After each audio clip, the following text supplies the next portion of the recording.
Machine എല്ലാത്തിനും ചെറിയ ചെറിയ പ്രശ്നങ്ങൾ സ്പീഡിൽ അടിക്കാൻ നേരത്ത് നൂലൊക്കെ പൊട്ടി പോകുന്നത്. എന്നാൽ പിന്നെ നമ്മുടെ മുരളിച്ചേട്ടനൊന്ന് കാണിച്ചേക്കാന്ന് വിചാരിച്ചു. അപ്പോൾ ചേട്ടൻ നോക്കിക്കൊണ്ടിരിക്കുവാണ്. തൊട്ടപ്പുറത്ത് കപ്പ് വെച്ചേക്കുന്ന കറക്റ്റ് ഇല്ലേ എന്നാണ് നോക്കിക്കൊണ്ടിരിക്കണം. അല്ലാന്നുണ്ടെങ്കിൽ പിന്നെ എല്ലാം അഴിച്ചു പണിയേണ്ടി വരും കേട്ടോ. നേരിയ വ്യത്യാസം വന്നു കഴിഞ്ഞാൽ ചിലപ്പോൾ വൃത്തികേടാവാൻ ചാൻസ് ഉണ്ട്. കൊച്ചിന് വ്യത്യാസമൊന്നും കുഴപ്പമില്ല കേട്ടോ. അപ്പോൾ നമ്മുടെ വൈക്കത്തമ്പലത്തിൽ വടക്ക് പുറത്ത് പാട്ട് നടന്നുകൊണ്ടിരിക്കും കേട്ടോ. അത് 12 വർഷം കൂടുമ്പോഴാണ് നടക്കുന്നത്. അതുകൊണ്ട് തന്നെ താലപ്പൊലി ഇഷ്ടം പോലെ ഉണ്ടാകും. അതിൻ്റെ ബ്ലൗസിൻ്റെ തിരക്കിലായിരുന്നു നമ്മൾ. അപ്പം അതൊക്കെയാണ് ഈ ദിവസങ്ങളൊക്കെ നടന്നുകൊണ്ടിരുന്നത്. ഇതിപ്പോൾ പാവാടയും ബ്ലൗസിനെയും സ്നേഹിക്കുന്ന ഒരു പെൺകുട്ടിയെ ഞങ്ങൾ കണ്ടുമുട്ടിയിട്ടുണ്ട്. ആളുടെ ആട്ടോ ഈ കാണിച്ചതെല്ലാം.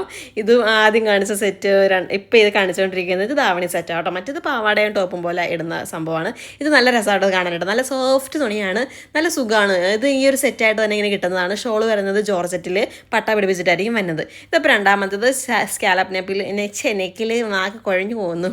കുറച്ച് വർക്കൊക്കെ കൊടുത്തിട്ടുണ്ട്. പിന്നെ പാവാട നല്ല രസമല്ല, ബ്ലൂ പാവാട കാണാനായിട്ട്. അതൊക്കെ കൊള്ളാം. ഇതൊക്കെ അവർ ട്രിവാൻഡ്രം പോത്തീസിൽ നിന്ന് എടുത്തതാട്ടോ. പിന്നെ ഇത് ഈ അവസാനത്തത് വേറൊരാളുടെ കേട്ടോ. ഇത് വേറൊരു കുട്ടിയുടെയാണ്. ബാക്കി എല്ലാം ഒരാളുടെയാണ്. അപ്പോൾ ഇത്രയുള്ളൂ guys. Tata bye bye, see U.